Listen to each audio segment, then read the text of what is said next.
മറയേണ്ടതോർത്ത്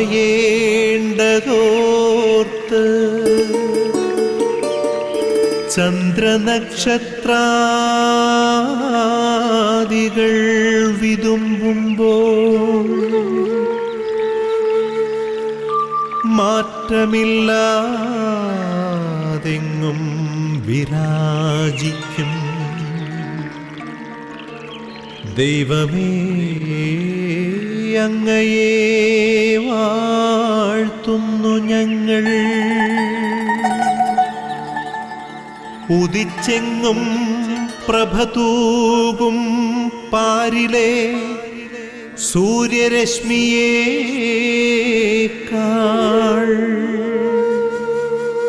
പ്രശോഭിച്ചെന്നും പ്രസാദമേകുന്ന ദൈവമേ, അങ്ങേ മഹിമാവെത്ര മനോജ്ഞം. ഈശോ മിശിഹായ്ക്കും സ്തുതിയായിരിക്കട്ടെ. ലോകമെമ്പാടുമുള്ള ഗുഡ്നസ് TV പ്രേക്ഷകർക്ക് പ്രഭാത വിരുന്നിലേക്ക് സ്നേഹപൂർവ്വം സ്വാഗതം. ഓരോ പ്രഭാതവും കർത്താവിൻ്റെ നവമായ സ്നേഹത്തെ അനുഭവിക്കാനുള്ള വേദികളാണ്. ഇതാ വീണ്ടും ഒരു പ്രഭാതം കൂടി കർത്താവ് നമുക്ക് നൽകിയിരിക്കുന്നു. കർത്താവിൻ്റെ സ്നേഹത്തെ അനുഭവിക്കാൻ നമുക്ക് സാധിക്കട്ടെ. ഇന്നത്തെ നമ്മുടെ ടെൻഷൻസ്, നമ്മളുടെ ആ സ്വപ്നങ്ങൾ, അല്ലെങ്കിൽ ഇന്ന് നമ്മൾ എന്തെങ്കിലും കാര്യത്തിൽ നമ്മൾ വറീഡാണെങ്കിൽ, അല്ലെങ്കിൽ എന്തെങ്കിലും ടെൻഷനിലൂടെ കടന്നു പോവുകയാണെങ്കിൽ കർത്താവിന് ഈ പ്രഭാത വിരുന്നിലൂടെ അതെല്ലാം സമർപ്പിച്ച് കുറേയും കൂടിയും ശാന്തമായി അതിനെല്ലാം മറികടക്കാൻ, നേരിടാൻ, പ്രവർത്തിക്കാൻ നമുക്ക് പരിശ്രമിക്കാം. ഈ പ്രഭാത വിരുന്നിലൂടെ ദൈവം സമൃദ്ധമായി ഈ ഒരു ദിവസത്തെ നമ്മുടെ ജീവിതങ്ങളെ അനുഗ്രഹിക്കട്ടെ എന്ന് ആത്മാർത്ഥമായിട്ട് നമുക്ക് പ്രാർത്ഥിക്കാം. പരിശുദ്ധ അമ്മ നമുക്കെപ്പോഴും കൂടെയുണ്ട്. പരിശുദ്ധ അമ്മ നമ്മെ എപ്പോഴും ചേർത്ത് പിടിക്കുന്നുണ്ട്. നമ്മൾ കൈവിട്ടു പോകുമ്പോഴൊക്കെ ജപമാലയുടെ പരിശുദ്ധ അമ്മ നമ്മൾ വീണ്ടും തിരുക്കുമാരിലേക്ക് കോർത്തിണക്കുന്നുണ്ട്. പരിശുദ്ധ അമ്മയ്ക്ക് നമുക്ക് നന്ദി പറയാം. ഒപ്പം ഈ ഒരു ശുശ്രൂഷയിൽ മുഴുവൻ പരിശുദ്ധ അമ്മയുടെ മാധ്യസ്ഥ ഉണ്ടാകുന്നതിന് വേണ്ടി പ്രത്യേകമായി പ്രാർത്ഥിച്ച് അമ്മയോടൊപ്പം നമുക്ക് ചെല്ലാം. നന്മ നിറഞ്ഞ മറിയമേ സ്വസ്തി, കർത്താവ് അങ്ങയുടെ കൂടെ സ്ത്രീകളിൽ അങ്ങ് അനുഗ്രഹിക്കപ്പെട്ടവളാകുന്നു. അങ്ങയുടെ ഉദരത്തിൻ ഫലമായ ഈശോ അനുഗ്രഹിക്കപ്പെട്ടവനാകുന്നു. പരിശുദ്ധ മറിയമ്മേ, തമ്പുരാൻ്റെ അമ്മേ, പാപികളായ ഞങ്ങൾക്ക് വേണ്ടി ഇപ്പോഴും ഞങ്ങളുടെ മരണസമയത്തും തമ്പുരാനോട് അപേക്ഷിച്ചു കൊള്ളണമേ. ആമേ. ഇന്നത്തെ ദിവസത്തിൻ്റെ ഈ പ്രഭാത വിരുന്നിൽ പ്രത്യേകമായിട്ട് ലോകമെമ്പാടും ഈ കൂടോത്രം, മന്ത്രവാദം, എങ്ങനെ ഒന്നാം പ്രമാണത്തിന് ലംഘനത്തിൽ ജീവിക്കുന്നവർക്ക് വേണ്ടി, അവരുടെ മാനസാന്തരത്തിന് വേണ്ടി നമുക്ക് പ്രത്യേകമായിട്ട് പ്രാർത്ഥിക്കാം. പരിമളത്തിനുറവയാം നറുസൗരഭ്യമാകട്ടെ ഞങ്ങളുമീ മണ്ണിൽ.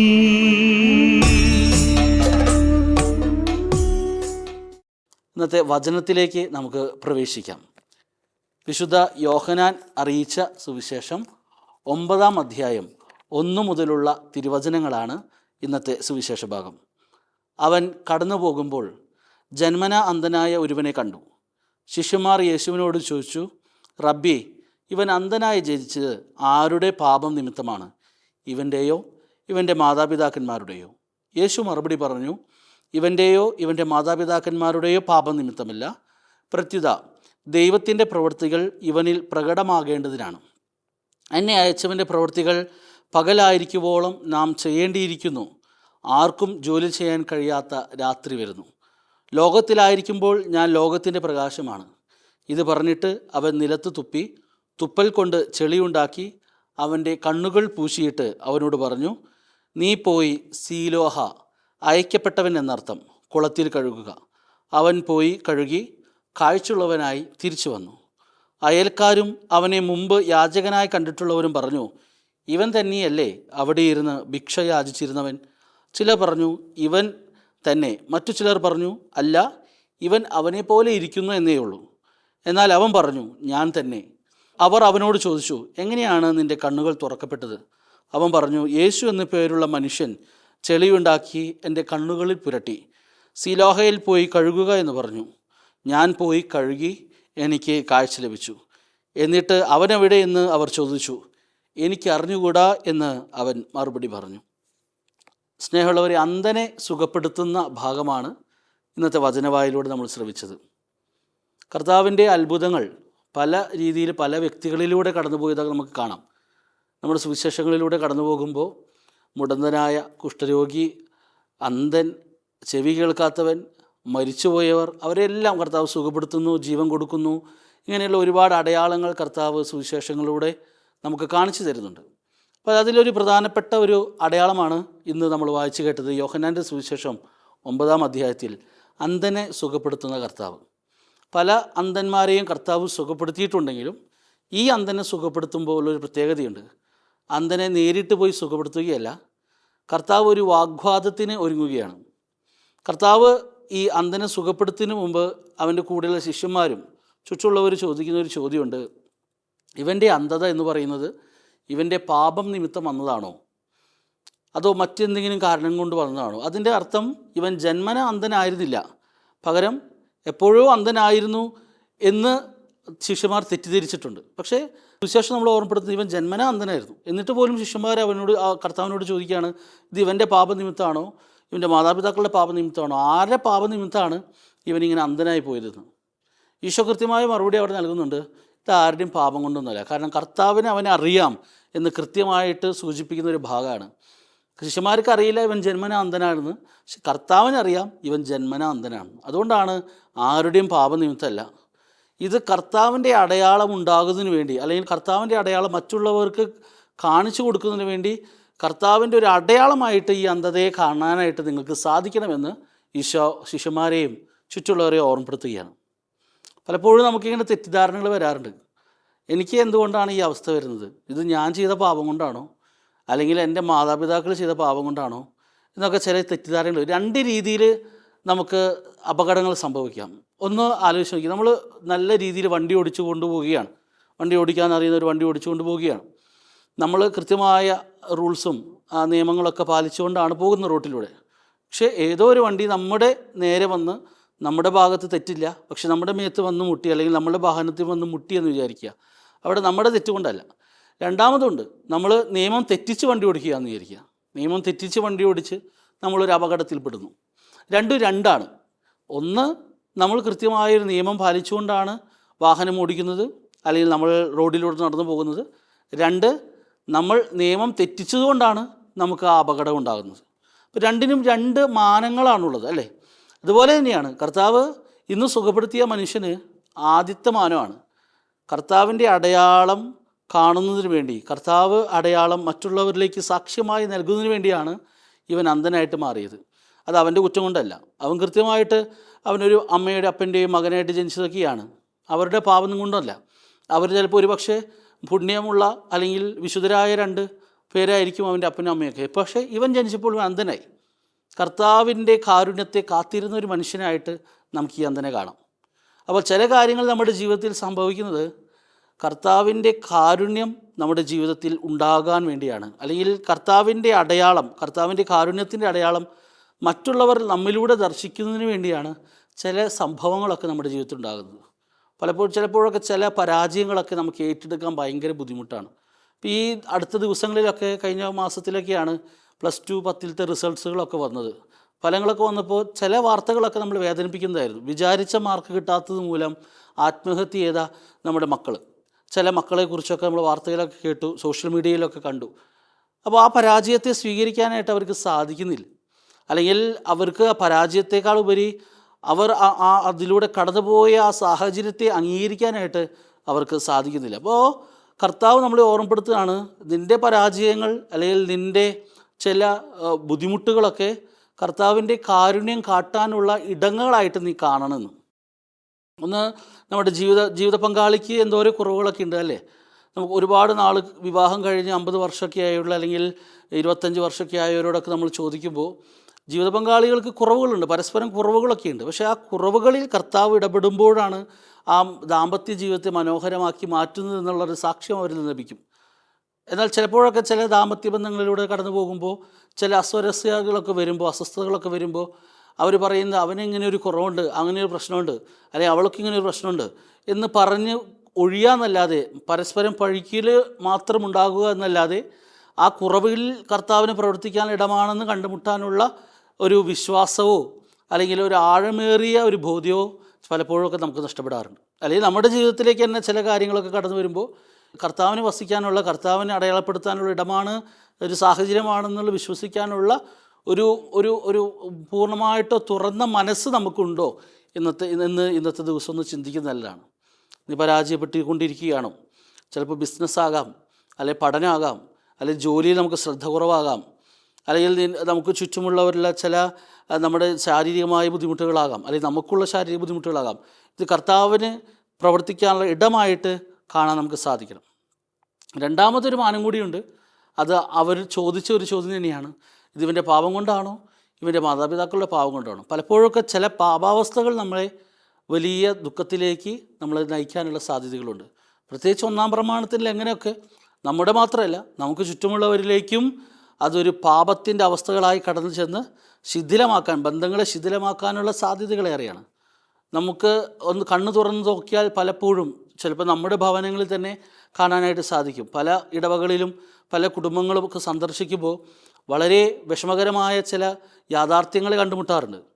കർത്താവിനുള്ള വിശ്വാസം പൂർണ്ണമായിട്ടും ഉപേക്ഷിച്ചുകൊണ്ട്, അല്ലെങ്കിൽ ഭാഗികമായിട്ട് ഉപേക്ഷിച്ചുകൊണ്ട് മറ്റു പല ദേവന്മാരുടെ പിന്നാലെ, അല്ലെങ്കിൽ ചില കൂടോത്രങ്ങളുടെ പിന്നാലെ, കൈനോട്ടങ്ങളുടെ പിന്നാലെ, മഷിനോട്ടങ്ങളുടെ പിന്നാലെ, അല്ലെങ്കിൽ ചില ക്രിയകളുടെ പിന്നാലെയൊക്കെ കടന്നു പോകുന്ന ചില മനുഷ്യർ അവരുടെ ജീവിതത്തിൽ പെട്ടെന്ന് തന്നെ ഒരു സന്തോഷം അനുഭവിക്കണം, അല്ലെങ്കിൽ നേരിടുന്ന പരാജയങ്ങളെ പെട്ടെന്ന് തന്നെ മറികടക്കണമെന്നുള്ള അത്യാഗ്രഹത്തിലൂടെ കടന്നു പോകുമ്പോൾ ആ മനുഷ്യൻ്റെ ജീവിതം മാത്രമല്ല, ചുറ്റുമുള്ളവരുടെ ജീവിതത്തിലേക്കും വലിയ വിപത്തുകൾ വന്ന് ചേരുന്ന സമയങ്ങളും സന്ദർഭങ്ങളൊക്കെ കാണാനിട വന്നിട്ടുണ്ട്. അപ്പോൾ കർത്താവ് നമ്മളെ ഓർമ്മിപ്പിക്കുന്നത്, നീ പാപത്തിലൂടെ കടന്നു പോകുന്ന അവസ്ഥയിൽ നിന്ന് മാറിപ്പോകണം. കർത്താവ് നിനക്ക് കാരുണ്യത്തിൻ്റെ ഇടമായിട്ട് ചില പരാജയങ്ങൾ തരുമെങ്കിലും മറ്റൊരു കാര്യമുണ്ട്. നേരത്തെ പറഞ്ഞ രണ്ടാമത്തെ മാനമാണ്, നമ്മൾ നിയമം തെറ്റിച്ച് വണ്ടി ഓടിക്കുമ്പോൾ ലഭിക്കുന്നൊരു അപകടം പോലെ തന്നെയാണ്.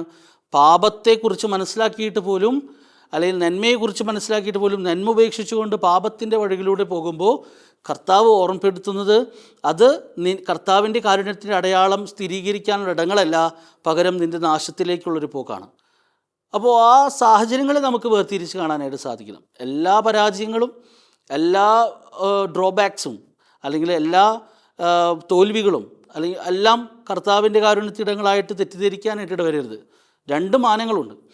അപ്പോൾ ഞാൻ നന്നായിട്ട് പ്രാർത്ഥിക്കുന്നുണ്ട്, നന്നായിട്ട് ധ്യാനിക്കുന്നുണ്ട്, വിശുദ്ധ കുർബാന കൃത്യമായിട്ട് പങ്കുകൊള്ളുന്നുണ്ട്, ജപമാലകളിലൂടെ കടന്നു പോകുന്നുണ്ട്, എന്നിട്ടും എനിക്ക് ഒരുപാട് ബുദ്ധിമുട്ടുകളൊക്കെ കടന്നു വരുന്നു, അല്ലെങ്കിൽ ഒരുപാട് പ്രലോഭനങ്ങൾ കടന്നു വരുന്നു എങ്കിൽ നീ പേടിക്കേണ്ട. അത് കർത്താവിനെന്തോ നിന്നെക്കുറിച്ചൊരു പദ്ധതിയുണ്ട്. നിൻ്റെ കാരുണ്യത്തിൻ്റെ ഇടമാക്കി കർത്താവ് നിൻ്റെ ജീവിതത്തെ മാറ്റാൻ പരിശ്രമിക്കുന്നുണ്ട് എന്നുള്ളതാണ്. അപ്പോൾ നമുക്ക് ഈ വചനത്തിലൂടെ ഒരു കാര്യമാണ് ഹൃദയത്തിലേക്ക് നമ്മൾ സംഗ്രഹിക്കേണ്ടത്, അല്ലെങ്കിൽ ധ്യാനിക്കേണ്ടത്. എൻ്റെ പരാജയങ്ങൾ എങ്ങനെയുള്ള പരാജയങ്ങളാണ്? കർത്താവിൻ്റെ അടയാളത്തെ രേഖപ്പെടുത്താൻ പറ്റുന്ന പരാജയങ്ങളാണോ, അതോ ഞാൻ തന്നെ അത് വരുത്തിക്കൂട്ടുന്ന പരാജയങ്ങളാണോ? നമ്മൾ തന്നെ വരുത്തിക്കൂട്ടുന്ന പരാജയങ്ങളാണെങ്കിൽ ദയവ് ചെയ്ത് അതിൽ നിന്ന് പിന്മാറി കർത്താവിൻ്റെ വഴിയിലേക്ക് വരാനായിട്ടൊന്ന് പരിശ്രമിക്കാം. അല്ല, നമ്മൾക്ക് ഒരു തെറ്റുമില്ല നമ്മുടെ ഭാഗത്ത്, കൃത്യമായിട്ട് കർത്താവിൻ്റെ സ്നേഹത്തിലൂടെ കടന്നു പോകാൻ ആഗ്രഹിക്കുന്നവരാണ്, എന്നിട്ടും പരാജയങ്ങൾ വരുന്നവരാണെങ്കിൽ പേടിക്കേണ്ട. കർത്താവ് അവിടെ ഒരു അടയാളമായിട്ട് നിന്നിലൂടെ പ്രവർത്തിക്കാൻ ആഗ്രഹിക്കുന്നതുകൊണ്ടാണ്.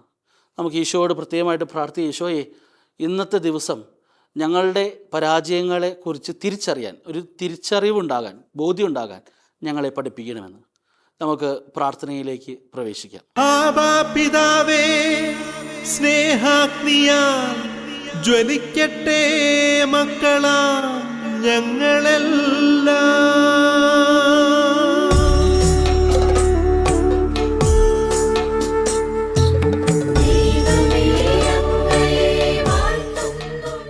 കാരുണ്യവാനായ തമ്പുരാനെ, ഞങ്ങൾ ഇന്ന് പ്രാർത്ഥിക്കുകയാണ്. പ്രത്യേകിച്ച് ഞങ്ങളുടെ പരാജയങ്ങളെയൊക്കെ, ഞങ്ങളുടെ കുറവുകളൊക്കെ അങ്ങയുടെ കരങ്ങളിലേക്ക് സമർപ്പിക്കുന്നു. ഞങ്ങളുടെ കുറവുകൾ എങ്ങനെയുള്ള കുറവുകളാണെന്നുള്ള തിരിച്ചറിവ് ഞങ്ങൾക്ക് നൽകണമേ. അത് അങ്ങയുടെ പദ്ധതിയാണോ, അതോ ഞങ്ങളുടെ അശ്രദ്ധ മൂലം ഉണ്ടാകുന്ന കുറവുകളാണോ എന്ന് തിരിച്ചറിയാൻ ഞങ്ങളെ പഠിപ്പിക്കണമേ. ആ കുറവുകളെ മനസ്സിലാക്കി പരിഹരിക്കാൻ, ഞങ്ങളുടെ കുറവുകൾ ബോധപൂർവമായിട്ടുള്ള കുറവുകളാണെങ്കിൽ തിരിച്ച് അങ്ങേ പക്കലേക്ക് ഓടി വരുവാൻ ഞങ്ങളെ സഹായിക്കണമേ. മറിച്ച് അങ്ങ് നൽകുന്ന കുറവുകളാണെങ്കിൽ അത് അങ്ങയുടെ കാരുണ്യത്തെ അടയാളപ്പെടുത്തുന്ന ഇടങ്ങളാണെന്ന് തിരിച്ചറിഞ്ഞുകൊണ്ട് ആത്മവിശ്വാസത്തോടുകൂടെ മുന്നേറാൻ ഞങ്ങളെ പഠിപ്പിക്കണമേ. ഞങ്ങൾക്ക് എപ്പോഴും ഇന്നത്തെ ദിവസത്തിൻ്റെ ഓരോ നിമിഷങ്ങളിലും നീ കാവലായിരിക്കണമേ. നിൻ്റെ തിരുഹൃദയത്തിൽ ഞങ്ങളെ ചേർത്ത് വയ്ക്കണമേ. നിൻ്റെ തിരുരക്തത്താൽ ഞങ്ങളെ കഴുകി വിശുദ്ധീകരിക്കണമേ. ക്രോവന്മാരോടും ശ്രാപ്യന്മാരോടും ചേർന്ന് നമുക്ക് പ്രാർത്ഥിക്കാം. സകല വിശുദ്ധരോടും ചേർന്ന് പ്രാർത്ഥിക്കാം. നമ്മുടെ കാവൽ മാലാഖമാരോട് ചേർന്ന് ഇന്നത്തെ ദിവസം കർത്താവിനെ പാടി പുകഴ്ത്താം. നമ്മുടെ ഇടവകയുടെ മധ്യസ്ഥരോടുകൂടി ചേർന്നുകൊണ്ട് പ്രത്യേകമായിട്ട് ഈശോയെ നമുക്ക് ആരാധിക്കാം. സകല വിശുദ്ധരെ ഞങ്ങൾക്കൊപ്പമായിരിക്കണമെന്ന് ആത്മാർത്ഥമായിട്ട് നമുക്ക് പ്രാർത്ഥിക്കാം. ആമീൻ.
കഴിഞ്ഞ കാലങ്ങളെ ഓർത്ത് മനം തകരരുതേ.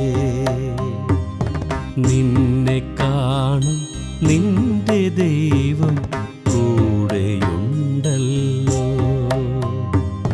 കഴിഞ്ഞ കാലങ്ങളെ ഓർത്ത് മനം തകരരുതേ. നിന്നെ കാണും നിന്റെ ദൈവം കൂടെയുണ്ടല്ലോ.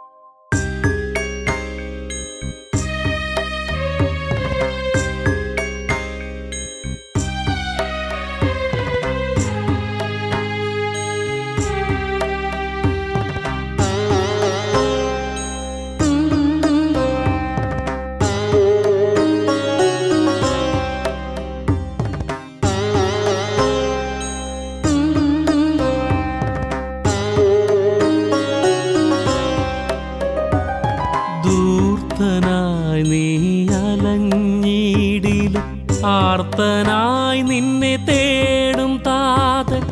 നാശകരമാം വഴിയിൽ നിന്ന് കരകയറ്റും നല്ലിടയൻ. തകർന്നിടേണ്ട പൊന്മകനെ താങ്ങായി ദൈവം കൂടെയുണ്ട്. തകർന്നിടേണ്ട പൊന്മകനെ താങ്ങായി ദൈവം കൂടെയുണ്ട്. കഴിഞ്ഞ കാലങ്ങളെ ഓർത്ത് മനം തകരരുതേ. നിന്നെ കാണും നിന്റെ ദൈവം കൂടെയുണ്ടല്ലോ.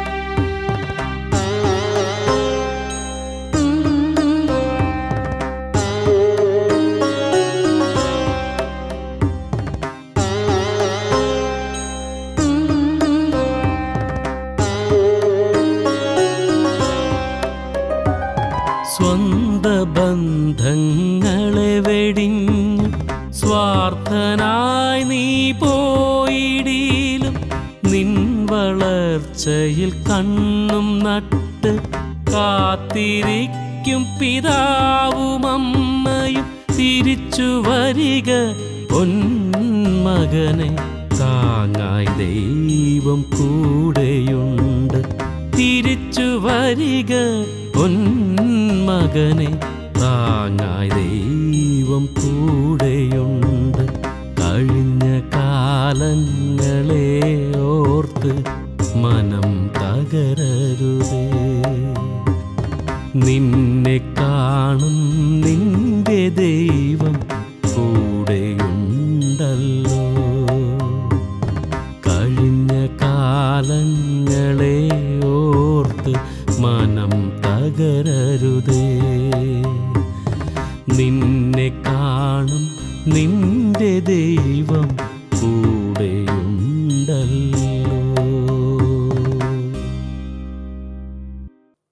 നമുക്ക് ആശീർവാദം സ്വീകരിക്കാം. പരിശുദ്ധ മാർപ്പാപ്പയോടുകൂടിയും കർദിനാൾമാരോടുകൂടിയും മെത്രാപ്പൊലിത്തമാരോടുകൂടിയും മെത്രാന്മാരോടുകൂടിയും ലോകത്തിലെ സകല വൈദികരോടുകൂടിയും സമർപ്പിതരോടുകൂടിയും അൽമായ പ്രേക്ഷിതരോടുകൂടിയും ഈ ആശീർവാദം നമുക്ക് പ്രത്യേകമായിട്ട് സ്വീകരിക്കാം. നമ്മുടെ കർത്താവ് യേശു മിശിഹായുടെ കൃപയും പിതാവായ ദൈവത്തിൻ്റെ സ്നേഹവും പരിശുദ്ധാത്മാവിൻ്റെ സഹവാസവും നിങ്ങളെല്ലാവരോടും കൂടി ഉണ്ടായിരിക്കട്ടെ, ഇപ്പോഴും എപ്പോഴും എന്നേക്കും. ആമേൻ. മരിയം കൂടാരങ്ങളിൽ നമുക്ക് വേണ്ടി പ്രത്യേകമായിട്ട് മാധ്യസ്ഥം വഹിക്കുന്നവരെ ഇന്നത്തെ ദിവസം ഓർക്കാം. അവർക്ക് വേണ്ടി ഒരു ജപമാല ചൊല്ലി പ്രാർത്ഥിക്കാൻ നമുക്ക് പരിശ്രമിക്കാം. അപ്പോൾ എല്ലാവർക്കും ഇന്ന് ഒരു ശുഭദിനം നേരുകയാണ്. ഈശോ മിശിഹായ്ക്കും സ്തുതിയായിരിക്കട്ടെ.